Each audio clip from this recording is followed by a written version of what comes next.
Buenas tardes a todos.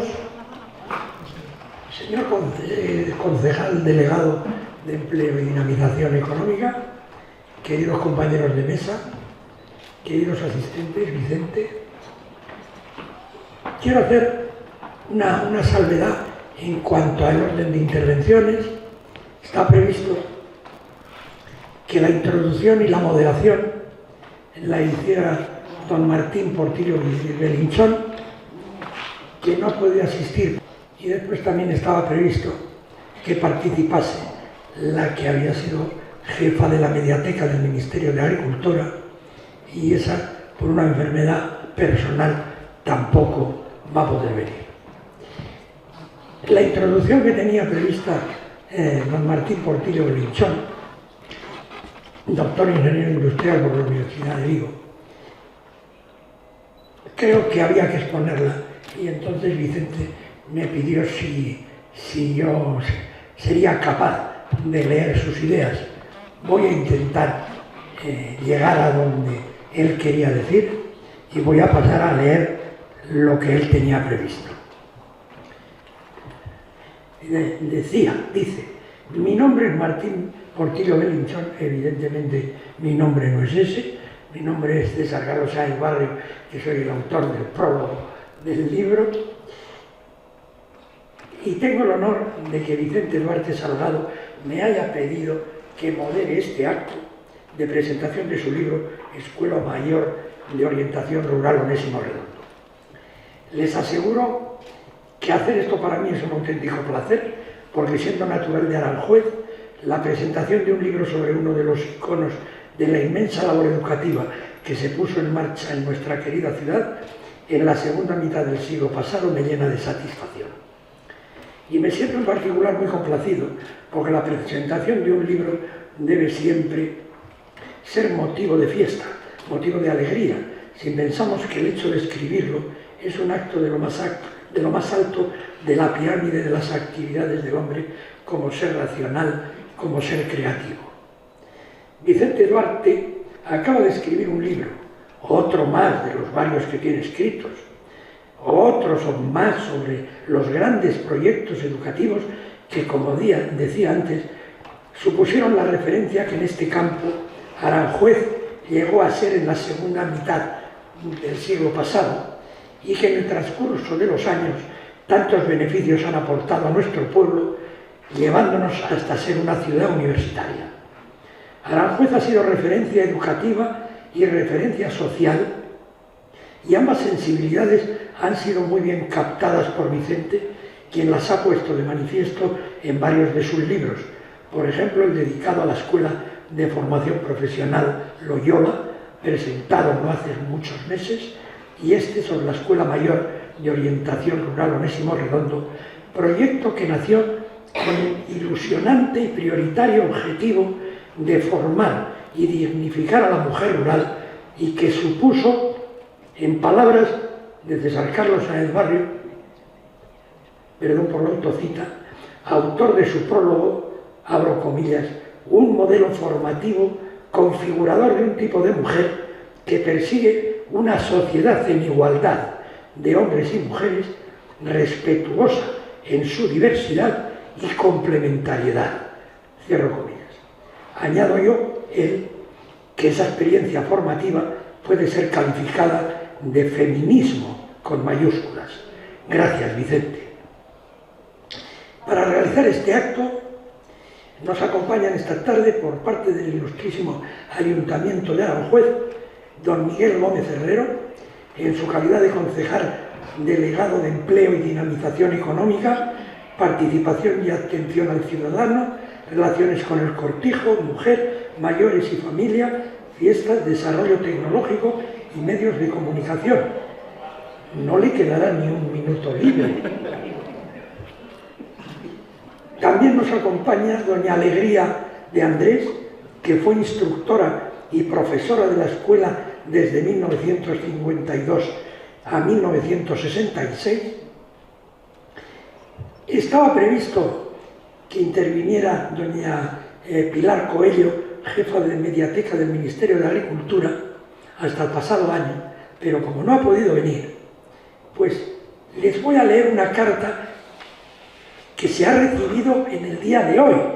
La ha recibido el autor del libro, Vicente, y viene desde Honduras, precisamente de una alumna de la Escuela de Instructoras Rurales Onésimo Redondo, que al enterarse, y había hablado antes con Vicente sobre la autoría del libro, pues ha mandado una cariñosa carta que luego se la leeré.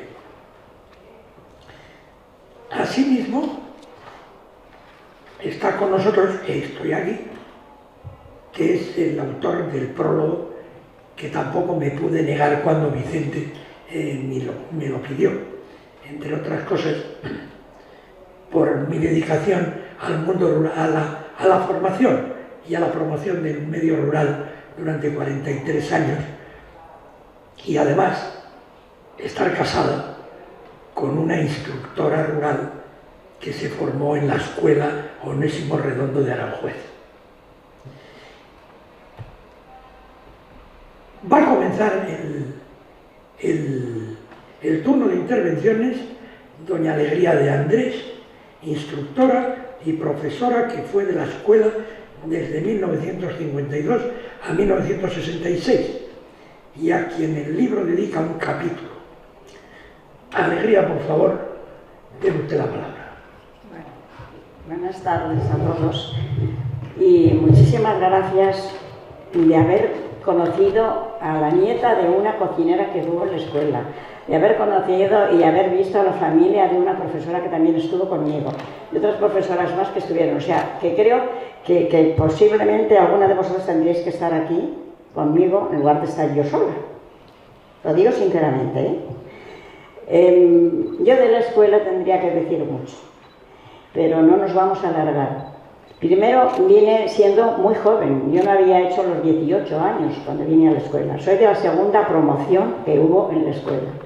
Entonces yo entendía perfectísimamente lo que era la enseñanza cuando volví como profesora, porque el primer año para mí fue un poco traumático. Muy joven, no me gustaban mucho los dichos, tengo que entenderlo perfectamente.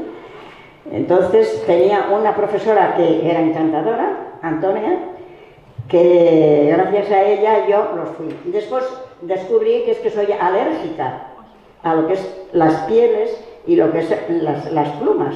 Pero vaya, en aquel momento cuando tienes esos años todo te parece poco y das todo lo que puedes.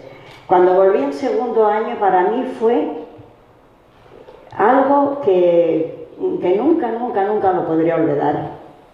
Porque el segundo año fue ese año que te decides y dices, ¿cuánto puedo yo hacer con mis pocos años o con mis muchos años, con todo lo que yo aquí he aprendido?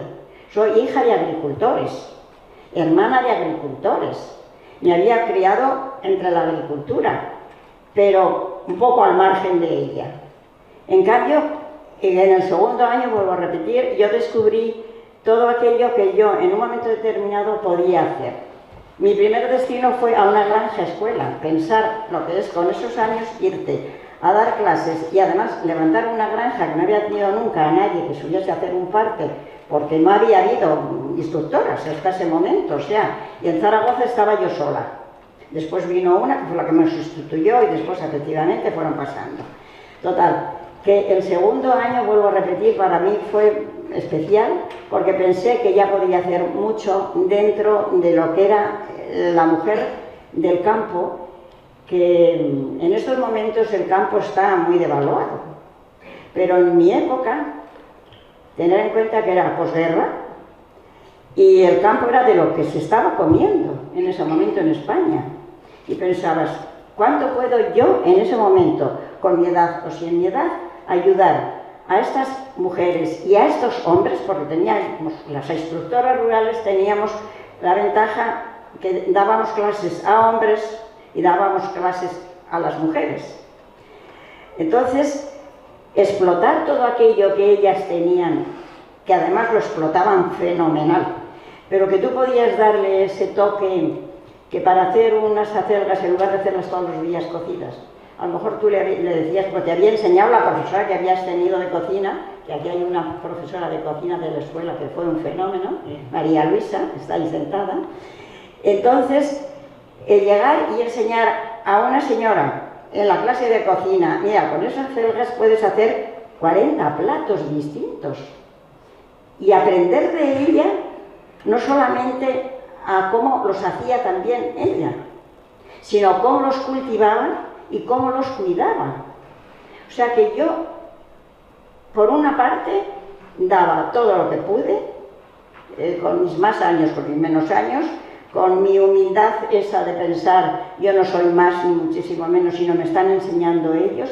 Entonces aprendí muchísimo, primero en la escuela, como jefe de escuela y como profesora con niñas mayores que yo, después la cátedra, que fue algo especial, porque Pilar Primo de Rivera, y perdonad que os la nombre, bueno, creo que merece la pena que se le nombre, siempre nos decía a los mandos, la escuela se llamará de otra forma, no será escuela de sección femenina, será escuela de... Pero ella nunca pensó que la escuela, esta, la de Aranjuez, desapareciese, porque era una formación tan completa hacia la mujer, levantándola, y no ser por también, siempre se ha dicho que la sección femenina enseñaba a las mujeres a ser las esclavas del marido, a tener hijos y nada más. Perdonad, todas las que estáis aquí habéis conocido la sección femenina, la mayoría, y sabéis que esa no era nuestra labor, sino era enseñar, pero valorar todo lo que ellas tenían y multiplicarlo por 7, porque eran las que de verdad estaban levantando y ayudando a España, las mujeres, y no ahora que dicen que las mujeres son el máximo y los hombres parece ser que estáis en un segundo plano, ¿no? Bueno, pues nosotros teníamos a la mujer al nivel del hombre. Entonces, bueno, para mí fue especial también la cátedra, porque eso estaba en un pueblo y tener a un señor que se viene con el cigarro, pero está encantado de la vida de enseñarte incluso un dicho que hay en ese pueblo, que tú lo vas a poner en una nota y luego te lo vas a llevar, eso fue para mí especial. Luego tuve otra misión, que por eso tenéis en el libro, no me voy a alargar mucho, que como, no sé, quizá por los pocos años que tenía, por ser de la segunda promoción, que éramos, la primera y la segunda éramos los que estábamos empezando pues a repartirnos un poco por todos los sitios. Me tocó también ir a la misión cultural que hubo en las Urdes. Y fue una experiencia preciosa, preciosa, con una gente tan sumamente sencilla, que no tenía prácticamente nada, que les tenías que enseñar. A mí, fijaos bien, tener que enseñarle a un señor cómo se cortaba la carne. Yo la había visto en mi casa y aprendí a saber cómo se cortaban las chuletas, porque se las hacía al revés y entonces la carne resultaba dura. Entonces, y luego irte con las niñas o ponerte en medio de la plaza a bailar con ellos la jota. Pues era un algo que tú, no solamente es que lo vivías tú, es que te daban tanta alegría que por mucho trabajo que tuvieses, llegabas por la noche y eras feliz de todo lo que había estado haciendo. Luego, mi última etapa fue la escuela. Entonces, cuando yo vine a la escuela, las niñas en principio me decían que era un poco así especial. Yo les decía, no soy especial, simplemente os estoy enseñando, os estoy intentando que os deis cuenta de todo lo que el día de mañana os vais a tener que hacer. Porque yo he pasado por todas estas etapas.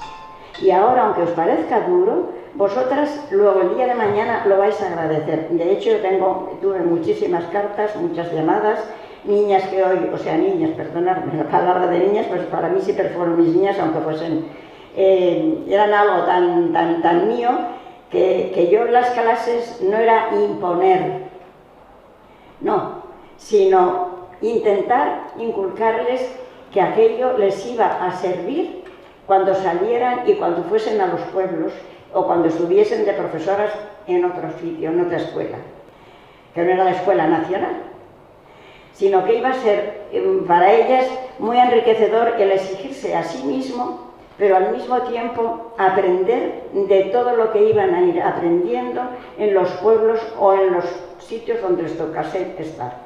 De hecho, cuando se hizo la extensión agraria, efectivamente yo estaba aún en la escuela, a mí me tocó ir al ENCIN varias veces, y os digo que la labor que hicimos, que también hay por ahí otra que también le tocó lo suyo, la sección femenina en ese momento y en esta escuela, creo que ha sido una verdadera pena que desapareciese y que no hubiese algo que igualara a todo el mundo, porque la gente pensaba que tenía que ser todo el mundo con las flechas y la camisa azul. No, perdonad, si habéis visto las fotos que vais a ver en el libro, veréis que hay cantidad de niñas que están con la blusa blanca. Nunca se exigió que fuesen afiliadas para hacer el curso en la escuela, en esta escuela hablo yo concretamente.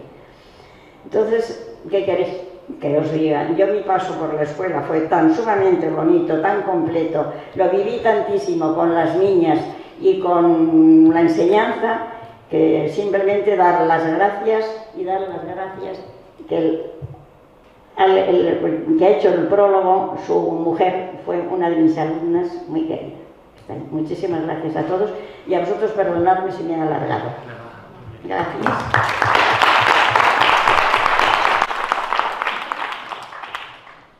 Muchas gracias, Pilar. Muchas gracias, Alegría. Y ahora, como he dicho antes, ante la imposibilidad de que viniera Pilar, voy a leer esta carta que envía Xiorama Floyd del Ponce. Es que por la escuela, perdonad, por la escuela, esa carta, por la escuela pasaron, yo creo que media Europa y parte de América. O sea, sobre todo Sudamérica, nosotros tuvimos chilenas, tuvimos argentinas, tuvimos peruanas, tuvimos de todos los países, incluso de la parte yo los únicos que tengo un poco manías a los alemanes, porque fueron los que se portaron peor. Pero por la escuela pasaba todo el mundo, porque era la única escuela que en realidad era especial en ese estilo. O sea, no se conocía nada más que en Estados Unidos, y la nuestra era modelo al resto de los demás países. Por eso pasaron por la escuela pues todo tipo de personas. Aprender. Bueno, pues y a implantar. Xiomara dice así: un saludo desde Honduras al honorable público que asiste a la presentación del libro Escuela Mayor de Orientación Rural Onésimo Redondo, 1950-1977, escrito por Vicente Duarte Salgado. Un poco de historia de mi viaje a estudiar a la Escuela Superior de Economía Doméstica Rural Onésimo Redondo. El día 3 de octubre del año 1969 salí de la ciudad de Tegucigalpa, capital de Honduras, para la ciudad de Madrid. Llegando el día 4 de octubre de 1969 a las 8 de la mañana al aeropuerto de Barajas. Iba con muchas expectativas, ilusiones y emociones a realizar mis estudios en la Escuela Mayor de Orientación Rural Onésimo Redondo de Aranjuez y desde luego a un hermoso país que solo conocía mediante la historia de la madre patria. Realicé mis estudios en la escuela, según consta en mi certificado de estudios, mediante un convenio de becas otorgadas por la sección femenina, dirigidas por doña Pilar Primo de Rivera, delegada nacional de la sección femenina a la Junta Nacional de Bienestar Social, una institución de proyección social del gobierno hondureño, dirigida entonces por doña Gloria de López Arellano, primera dama de la nación. Mis estudios realizados fueron por un periodo académico de un año escolar, debido a que se me extendió equivalencias por algunas asignaturas cursadas en mi formación profesional anterior.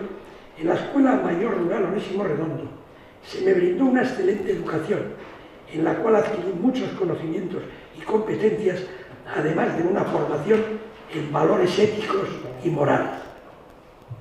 Regresé a mi país a poner en práctica los conocimientos adquiridos como instructora rural y se me nombró promotora social de la Junta Nacional de Bienestar Social para organizar y promover diferentes proyectos sociales orientados a la promoción del desarrollo comunitario en las zonas rurales y urbanas de Honduras. Mi agradecimiento al pueblo español y a la sección femenina por su contribución a mi formación académica. Reitero mis felicitaciones al autor por el lanzamiento de este libro sobre la trayectoria de la Escuela Mayor de Orientación Rural Onésimo Redondo. Saludos cordiales, Xiomara Floydel Ponce. Pues un gran saludo y cariñoso saludo a esta señora. Y ahora, según el orden, parece que me toca intervenir a mí. No me voy a meter en lo que yo digo en el prólogo, porque ahí está, el que lo quiera leer lo tiene. Lo que sí voy a comentar los aspectos que supone el papel de la mujer rural entonces, el papel de las instructoras rurales que salían de aquí, de esta escuela, y cuáles fueron sus logros y sus métodos de trabajo. En primer lugar, quiero manifestar a Vicente Duarte mi agradecimiento por muchos y variados motivos. Primero, por haberme ofrecido el honor de prologar el libro cuya presentación hoy nos reúne aquí. Segundo, por darme la oportunidad de dirigirme a ustedes sobre un tema que se enmarca en el desarrollo rural al que he dedicado toda mi vida profesional, 43 años como agente del Servicio de Extensión Agraria, y que me ha dado la oportunidad durante un buen número de años de representar a mi país en las reuniones de Bruselas, tanto en el Comité de Desarrollo Rural como en el Subcomité Líder. Tercero, muy emotivo por aceptar la documentación que sobre la Escuela Mayor de Orientación Rural tenía mi esposa y que fue alumna de esta casa y a la que has dedicado un emocional y emocionante capítulo. El libro que hoy se presenta constituye un merecido homenaje a una institución cuyo objetivo era formar unas profesionales no simplemente de consulta y divulgación, sino fundamentalmente de tres factores: promoción, asistencia técnica y capacitación de la mujer rural en orden a su dignificación.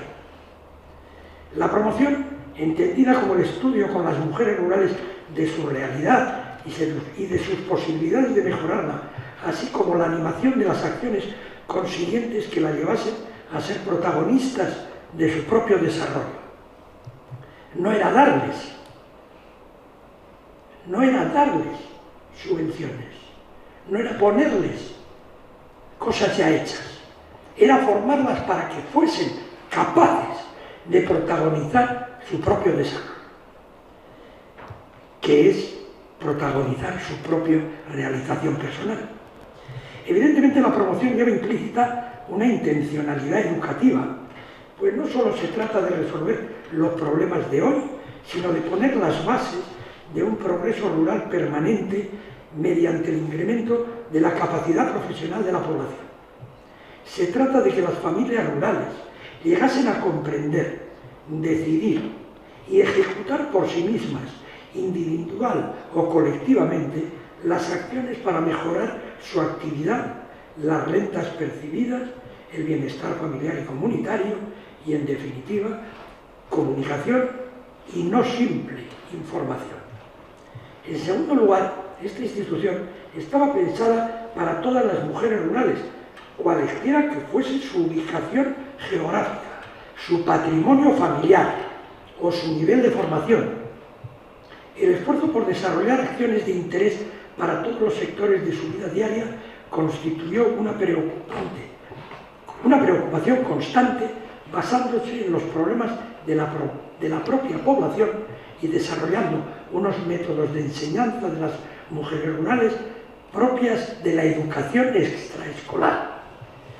Finalmente, las instructoras rurales formadas en esta escuela desarrollaron una labor altamente regionalizada y comarcalizada a través de las cátedras ambulantes de la sección femenina y después de las agencias de extensión agraria, entendiendo que sin aproximar las responsabilidades prácticas a las realidades donde se opera, difícilmente podría hacerse una labor eficaz y difícilmente la ejemplar entrega profesional de las instructoras rurales hubiera llegado a las altas cotas que alcanzó.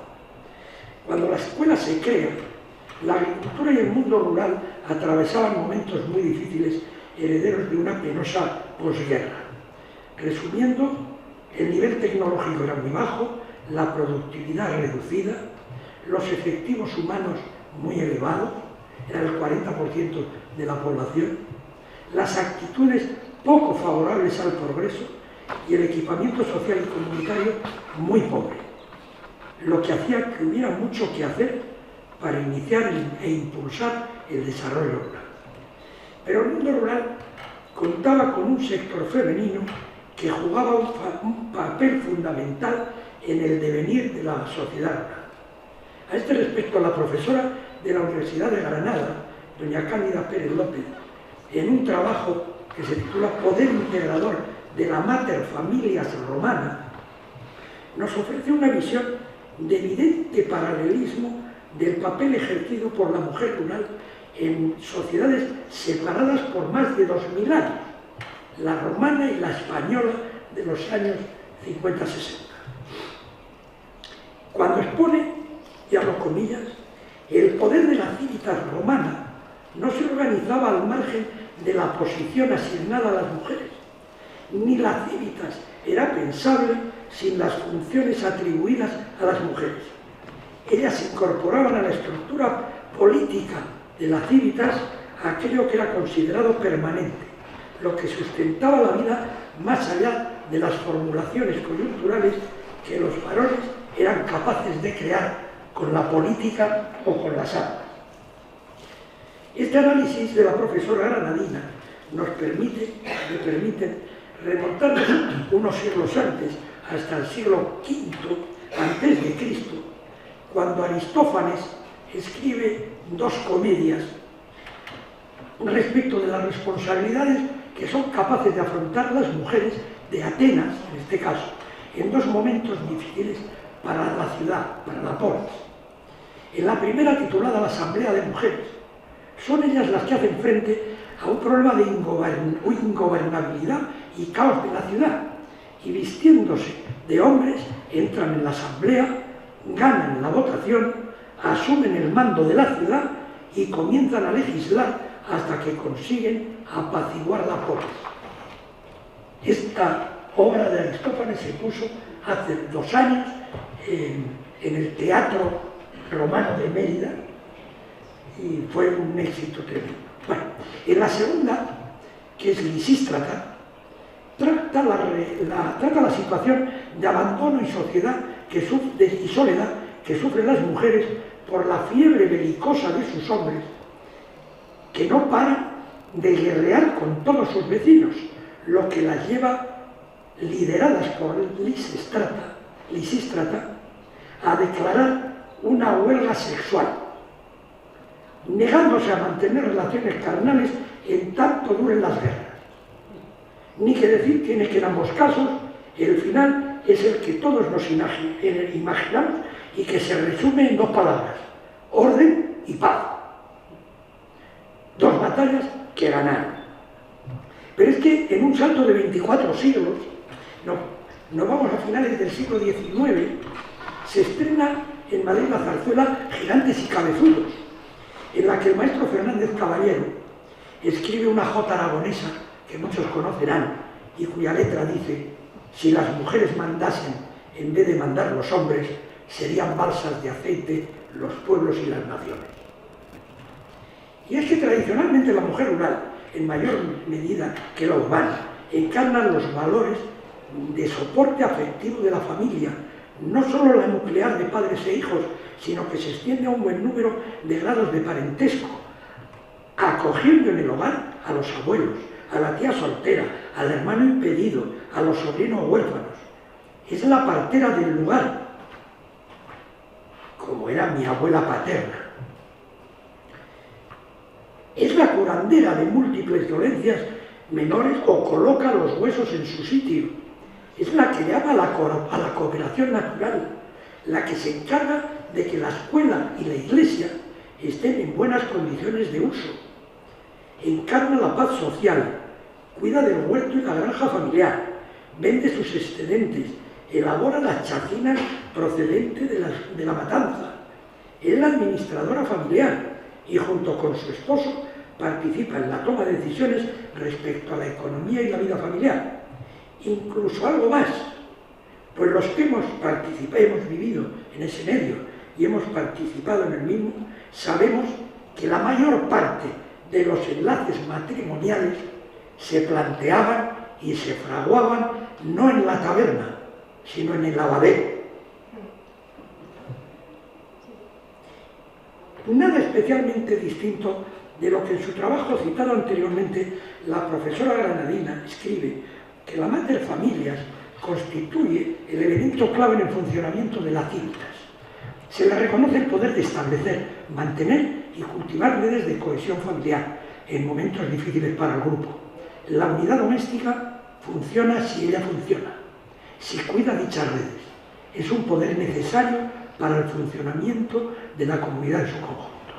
Pues bien, en esta realidad, estos antecedentes y en unos momentos difíciles es cuando se crea este Centro Mayor de Orientación Onésimo Redondo con una clara razón de ser, que no es otra que la de formar y dignificar a la mujer rural, mediante la acción in situ de otras mujeres, las instructoras, formadas en un variado currículum de materias como agricultura, horticultura, huertos familiares, ganadería, granjas familiares, floricultura, alimentación, nutrición, conservería, economía doméstica rural, técnicas del hogar, artesanía rural, puericultura, higiene y socorrismo, desarrollo comunitario, sociología, economía, legislación agraria, metodología del servicio, formación política, convivencia social y religión.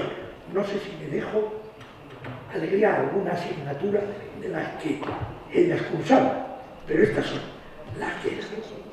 Con este bagaje formativo es con el que las instructoras rurales que salieron de este centro afrontaron a lo largo y ancho de la geografía española su encomiable labor, como dije al principio, no de simple consulta y divulgación, sino de promoción, asistencia técnica y capacitación en orden a la dignificación de la mujer rural. Y muchos y variados fueron sus frutos alcanzados, que me atrevería a agrupar en tres grandes tipos de mejora: recursos económicos, familiares, bienestar social y orientación y nutrición. En cuanto a la mejora de los recursos económicos familiares, hay que tener en cuenta que en aquellos momentos la preparación profesional de la mujer, que era suficiente cuando se trataba de ayudar al hombre en operaciones muy fatigosas pero sencillas, se preveía más exigente para dar respuesta a otros trabajos menos esforzados pero más complejos y que podrían procurar mayores satisfacciones económicas y personales. Además, era necesario que las familias rurales mejorasen sus ingresos mediante una mejor y más completa utilización de los excedentes de la mano de obra familiar, derivados de la progresiva mecanización y, en muchos casos, para el aprovechamiento de los recursos ociosos extraagrarios. Las granjas familiares de cerdos, aves, conejos, la apicultura, los huertos familiares son buenos ejemplos de lo realizado al no exigir gran base territorial, proporcionar unos mínimos de rentabilidad que justificarían las inversiones necesarias y son adecuados para el empleo de la mano de obra disponible, bien familiar o exclusivamente femenina. Por otra parte, la producción extraagraria fue otra faceta que aportó importantes resultados. Los talleres de confección industrial que se crearon en muchos pueblos, fundamentalmente de ropa, en el norte, en Galicia, en la zona de Levante y Baleares, de calzado, para grandes firmas, facilitó la actividad laboral de un importante número de mujeres, sobre todo jóvenes. Hay que pensar que a la sombra de estas firmas nacionales y algunas extranjeras, y todos tenemos en mente cuál de las grandes firmas hoy internacional, pero es nacional, y si digo gallega me aproximo más todavía. Bueno, se crearon talleres de confección industrial en los pueblos que daban trabajo extraagrario a muchas mujeres rurales. La potenciación de las actividades artesanales significó una estimable fuente de ingresos, a la vez que contribuyó a mantener y revitalizar tradiciones artesanales de gran valor cultural. Hubo momentos, yo me acuerdo, que los bordados de Camariñas en Galicia, los de bolillos en La Mancha, pasaron momentos muy delicados de, si no desaparición, de muy decaimiento. Las instructoras rurales, las cátedras ambulantes de la sección femenina, las agentes de economía doméstica revitalizaron eso y está en su haber. El aprovechamiento de los recursos turísticos de muchas zonas determinó no solo una fuente adicional de ingresos, sino además un incentivo para la mejora de la vivienda rural.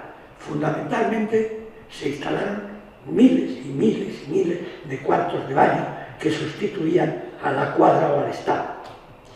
Y no pensemos que el turismo rural es un invento de la Unión Europea que aquí empieza a llegar a subvenciones a partir de nuestra integración en 1986. No.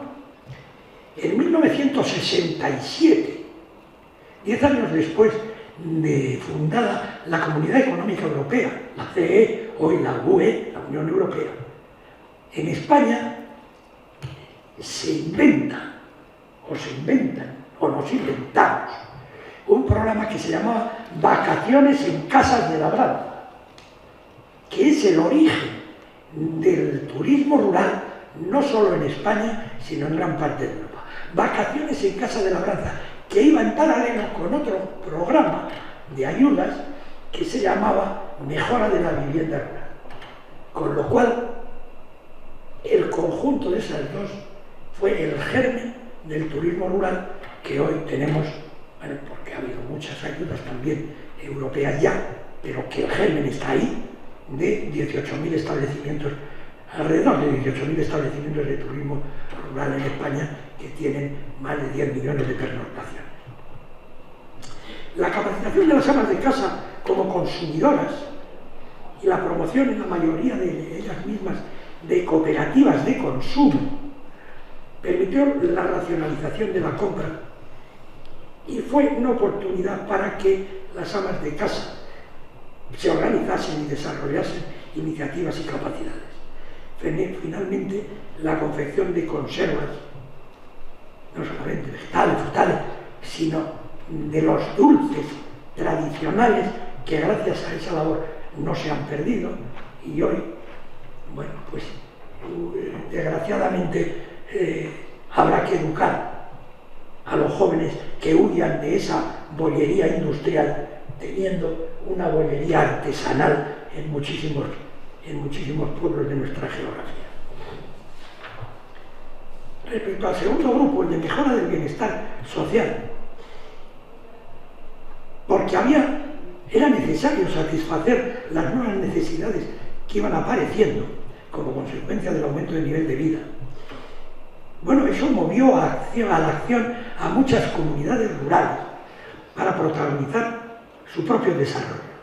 ¿Cómo? Pues en actividades de acciones comunitarias, desde las más sencillas, como era la traída de agua potable a las casas, porque hasta entonces lo tradicional era ir a por agua a la fuente, pues traídas de agua, asfaltados de calles, alumbrado y otras de índole cultural, como la creación de centros e incluso guarderías infantiles, cooperativas de consumo.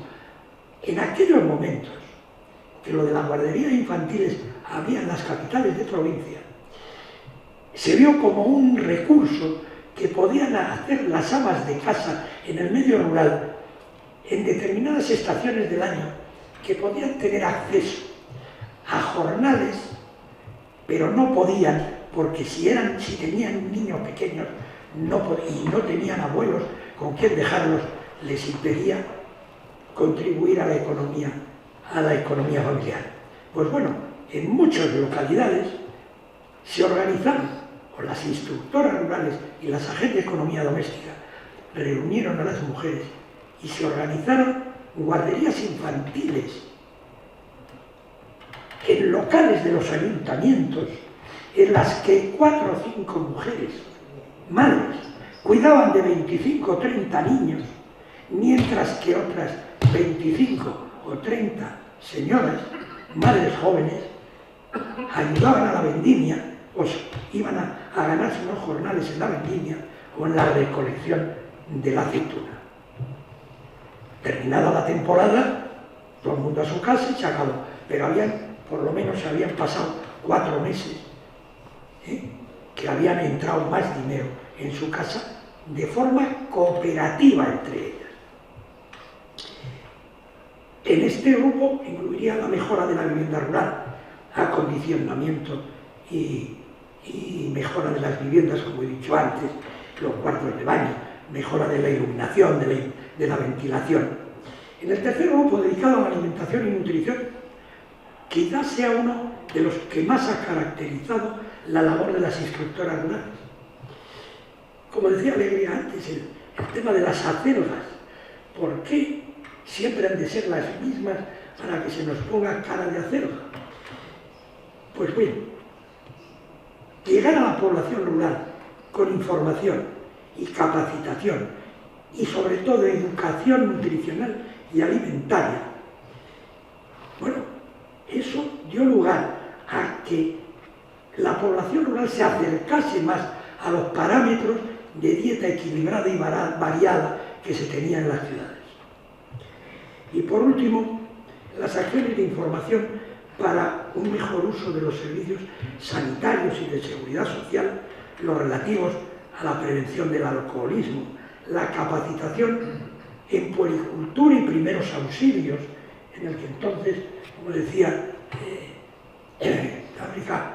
en las urdes, donde había altísimos niveles de mortalidad infantil, por falta de conocimientos en puericultura, y no solamente en las urdes, en otros muchos lugares de España, por falta de conocimientos básicos, en higiene, y en puericultura y en primeros auxilios, pues eso cierra el panorama de actuación de estas mujeres, las instructoras rurales formadas en esta escuela. Y esto es en resumen lo que esta escuela ha representado para el medio rural español en general y para la mujer rural en particular. Aventurarse en las páginas de este libro es asomarse a un trozo de la historia de España que, no por desconocida, es menos importante socialmente y que espero haber explicitado de forma adecuada, porque no ha de olvidarse que esta escuela nace con un ilusionante y prioritario objetivo de formación y dignificación de la mujer, como respuesta a los objetivos feministas republicanos que habían sido la militancia y la reivindicación. Aquí con esta escuela se planteaba en definitiva una confrontación ideológica. Frente a la militancia, la formación, y frente a la reivindicación, la dignificación. Por ello quiero hacer énfasis en que este libro es un homenaje a esta escuela, al objetivo de formación y dignificación de la mujer rural, que fue su razón de ser, al personal docente que prestó un gran servicio en el mismo, y especialmente a todas y cada una de las jóvenes que aquí se formaron y desgranaron sus conocimientos por los pueblos de España al servicio de las mujeres rurales, en una actitud que calificaría, coincidiendo con Martín Portillo, el que tenía que haber presentado este acto, de feminismo sano, verdadero, vocacional, desinteresado, igualitario e integrador. Y quiero terminar con el primer párrafo que escribí para el prólogo de este libro, y que dice así, y lo voy a leer.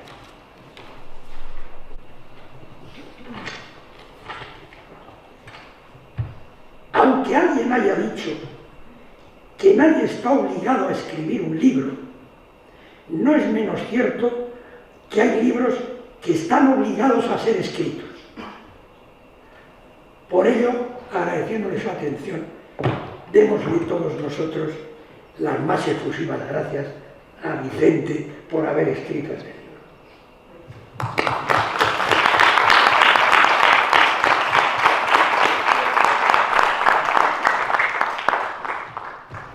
Y a continuación, Vicente Duarte nos va a presentar su libro.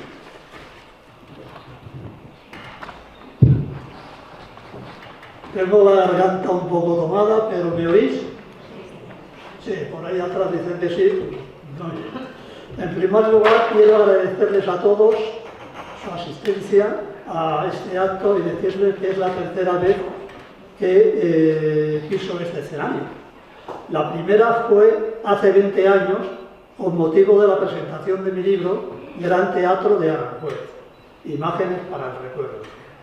La segunda, hace 3 años, debido a la presentación del libro Loyola, materialización y culminación de una idea, justo unos días antes de ser declarado el estado de alarma, 14 de marzo de 2020, para afrontar la situación de emergencia sanitaria provocada por el COVID-19.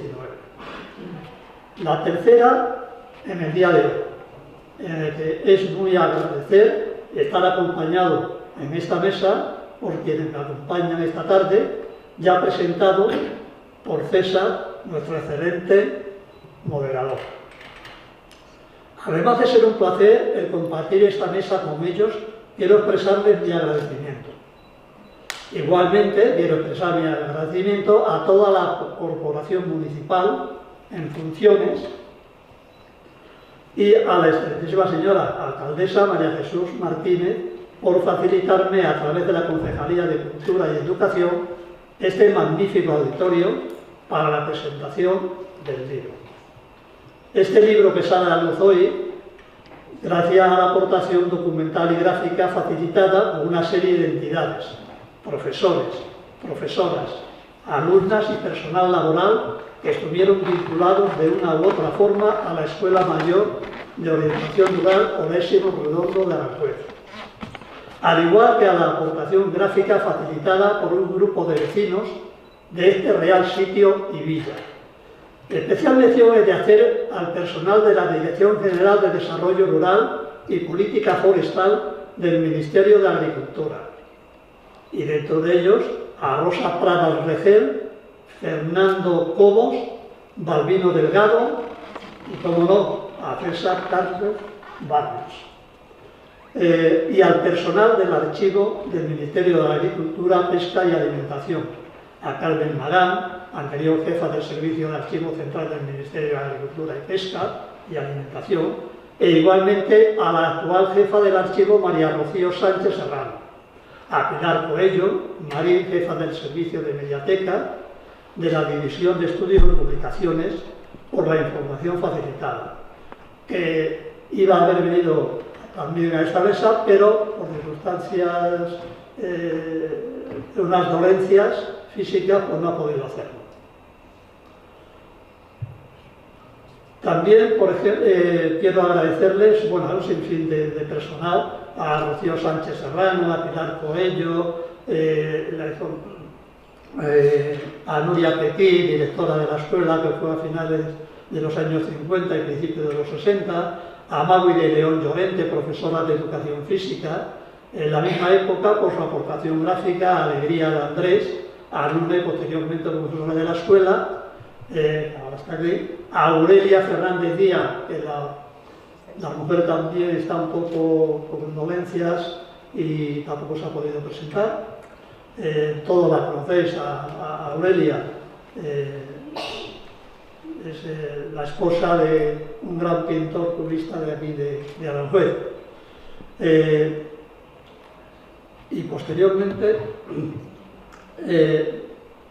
al Servicio de Cesión Agraria, a Mariluz Prió, alumna y profesora de la escuela, a Xiomara Floridel Ponce Landa, alumna hondureña enviada por su país a la escuela para impartir posteriormente, como ya se ha dicho, los conocimientos adquiridos en Honduras, a María Dolores Vicente Carpena, alumna de la escuela posterior mente integrada en la extensión agraria, a Carmen Angélica García Sánchez, alumna y posteriormente instructora rural de la escuela, a María Luisa Abad, profesora que fue de la escuela en el curso 1961-1962, que hoy nos acompaña también, y etcétera, un sinfín de nombres más que podría estar toda la tarde enumerándolos. Yo quiero realmente, ya se ha dicho prácticamente todo sobre la escuela y lógicamente por personas que han estado conviviendo y llevando la misma. Entonces yo quiero pararme un poco más en la década de los 40, que es cuando realmente se inicia la idea de crear una escuela de instructora rural. En la década de los 40 se hace oficial por la Hermandad de la Ciudad y del Campo una red de centros de capacitación agraria para mujeres, las granjas escuelas. En Aranjuez, dicha granja escuela, denominada Onésimo Redondo, se crea como centro de experimentación y mejora del ganado en la finca llamada Las Potreras, y fue diseñada en 1940 por el renombrado y prestigioso arquitecto madrileño Luis Guiterres de Soto. Dicha granja escuela se transformaría en 1950 en la primera escuela nacional de instructoras rurales, recibiendo el nombre de Onésimo Redondo. En dicho año se le concedió el título de Escuela Colaboradora del Ministerio de Agricultura, según orden del 23 de octubre de 1950, como nos indica en el Boletín Oficial del Estado 301. La Escuela Mayor de Orientación Rural Onésimo Redondo tenía una capacidad para 120 alumnas en régimen de internado y se imparte el primer curso en 1950. Este curso, que se impartió en 1950, resulta que fueron 2 años, 1950-1951, y cada uno de estos años por un número determinado de 9 meses. Tengo aquí, se puede decir, la estructura de ese curso, que eran ciencias agrarias, ciencias domésticas, formación general, complementarias y especiales. Dentro de lo que eran ciencias agrarias, pues dieron, eso tú lo sabes bastante bien, agricultura, horticultura, ganadería, unicultura, porcinocultura, lanar, vacuno, floricultura, avicultura e industrias lácteas. Eso en ciencias agrarias. En formación general siguió religión, formación política social, convivencia social, formación musical y teatro, educación física, etc. En ciencias domésticas, alimentación, cocina, conservería, costura, corte y confección, artesanía rural, economía doméstica, puericultura, higiene, socorrismo, etc. Culturales y básicas, pedagogía, psicología, cultura general, formación cultural y complementaria. Las complementarias especiales fueron sociología, economía y legislatura rural, metodología del servicio, servicios en granjas de estudio. Como veis, la formación que se daba en esas granjas escuelas y de la cual se encargaban en la mayor parte de las instructoras rurales es una formación súper completísima. La escuela fue inaugurada oficialmente el 15 de mayo de 1951, día de San Isidro Labrador a las 5 de la tarde, y nace con un ilusionante y prioritario objetivo: la formación y dignificación de la mujer rural. Tras la transición democrática en España, el 1 de abril de 1877, mediante un decreto firmado por Su Majestad el Rey Don Juan Carlos de Borbón y el presidente del gobierno Adolfo Suárez González, se suprime la sección femenina y un mes después se cierra la escuela Onésimo Redondo de Aranjuez. Y no tengo por qué añadir más, ya que lo habéis dicho todos vosotros. Muchas gracias por vuestra asistencia.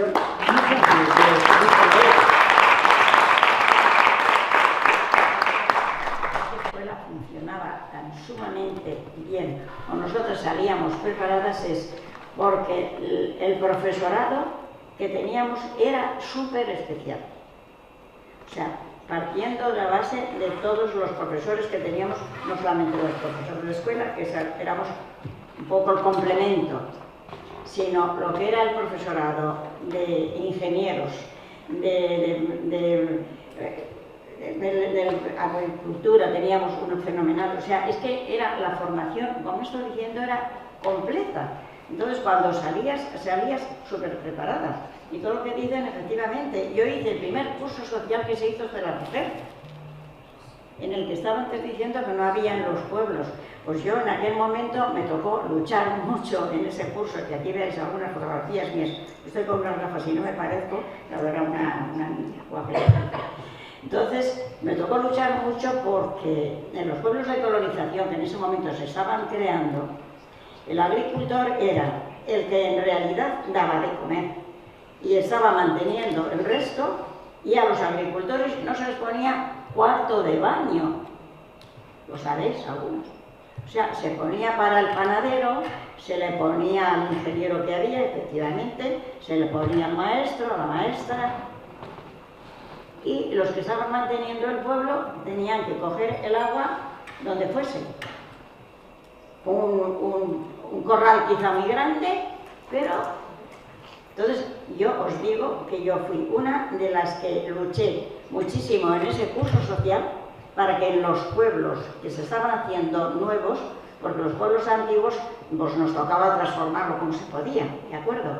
Pero pueblos nuevos que los hiciesen al agricultor que iba a mantener a todo el personal que iba alrededor, no se le diese la parte más importante, que era el poder tener unas comodidades, un aseo, un no tener que ir la mujer a buscar el agua donde podía, etcétera, etcétera. Creo que eso para mí fue uno de los cursos más interesantes que en ese momento tuve. Y cuando tuvimos una entrevista con el que entonces era ministro, ya lo veréis aquí, pues las instructoras rurales que estaban, que no estaba yo sola, estábamos unas cuantas de pocos cursos, pues no había muchos. Todas lo que más luchábamos fue precisamente que todo lo que se hiciese nuevo, por favor, hubiese dignidad hacia las personas que estaban manteniendo esos pueblos, que eran los agricultores con sus familias, sus mujeres y sus hijos. Gracias y perdonad por la interrupción.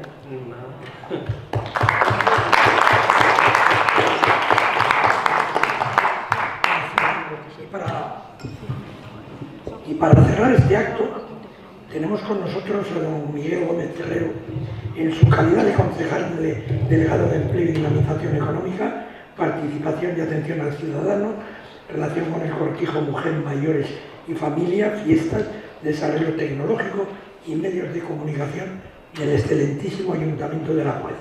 Señor concejal, tiene usted la palabra. Muchas gracias. Bueno, en primer lugar, si me lo permite, Vicente, quería agradecer la presencia de dos cronistas que se encuentran en este auditorio. Estamos hablando de Chelo Ortiz y de Josefina Freire. Agradecer la presencia del alcalde, porque uno nunca deja de ser alcalde, de Pedro, alcalde del Real Cortijo de San Isidro. Y bueno, yo ya, ¿qué puedo aportar? Lo que puedo hacer es agradecer, Vicente. Quería agradecerte en primer lugar la invitación, excusar a la alcaldesa, a María José Martínez. Quedan pocos días para finalizar esta legislatura y la agenda muchas veces se acumula muchos trabajos y bueno, pues, pero bueno, el nuevo estar aquí, he tenido la suerte de estar yo, ¿vale? Y estar aquí en esta mesa.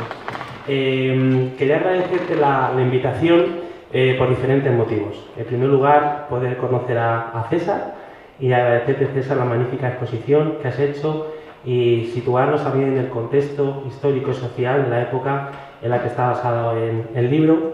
Agradecerte, Vicente, que me dé la oportunidad de sentarme al lado de Alegría. Y te voy a decir el porqué. Dicen, Alegría es una mujer de fe. Dice que la fe mueve montañas, y Alegría seguro que por lo perseverante que es capaz de mover cualquier montaña, pero sobre todo lo que mueve Alegría son corazones. Es una mujer con un gran sentido del compromiso, una mujer que dedica lo más valioso que tenemos los seres humanos, que es nuestro tiempo, lo dedica a los demás y sobre todo Alegría representa hoy aquí la labor de miles de personas que de una forma anónima hacen ciudad. Alegría seguro que se enfada conmigo al decir que en época de pandemia, si algo, muchas carencias teníamos, sobre todo la carencia de la compañía, de estar acompañados, y la soledad era un mal, todavía es un mal que tenemos. Bueno, pues ese trabajo que realizan de acompañamiento a tantas personas mayores, y también ese trabajo que realizan de conseguir fondos para alimentos para las personas más necesitadas, pues esa labor que representa hoy aquí Alegría es la labor que mueve una ciudad. Y es que Aranjuez, pues somos conocidos por nuestro monumento, nuestros jardines, nuestra huerta, nuestros históricos, nuestro casco histórico, pero el patrimonio fundamental que tiene Aranjuez son las personas. Y como es nuestro patrimonio fundamental, quiero agradecerte, Vicente, que plasmes en tus libros el gran patrimonio muchas veces anónimo y desconocido que tenemos. Este libro es una joya, no solamente en la actualidad, sino que muchas veces viene cualquier persona joven, iluminada, con una idea, y tiramos de libros como los tuyos, Vicente, y vemos que son ideas que seguramente sin querer, pero ya se han hecho en el pasado. Sin ir más lejos, hace unas semanas inauguré, junto con mi compañero de Agricultura, unos cursos nuevos del INIDA que se llama AgroLab, que ofrecen formación a personas jóvenes para que desarrollen su hábito laboral en el mundo rural. Y los ponían como un curso innovador. Y dentro del curso estaban apuntados 12 personas, de esas 12 personas había 3 mujeres y alababan el que 3 mujeres apuntaran un curso de agricultura, que era poco normal. Y lo que estamos viendo, Vicente, con tus historias, lo que nos cuenta Alegría, lo que nos ha contado César, es que el papel de la mujer durante toda su historia ha sido fundamental. Y el papel de la mujer ha sido fundamental no solamente en la actualidad, por supuesto, sino a lo largo de la historia, como viene a desarrollar este libro. Por lo tanto, y sin más, decir, Vicente, que ha sido un regalo al estar esta tarde aquí. Animarte, Vicente, a seguir regalándonos joyas como este libro, para que futuras generaciones conozcan el valor humano de los ribereños, que todo lo que tenemos en la actualidad ha sido gracias al gran trabajo de muchas personas que han destinado mucho esfuerzo, con mucho menos medios, pero que gracias a ese esfuerzo, con mucho menos medios, estamos en la situación que estamos ahora y tenemos los avances que tenemos ahora. Así que gracias, César, gracias, Alegría, y muchas gracias, Vicente, y te animo ya a que la cuarta vez que estés aquí en el auditorio me vuelvas a invitar con otra nueva joya. Muchas gracias.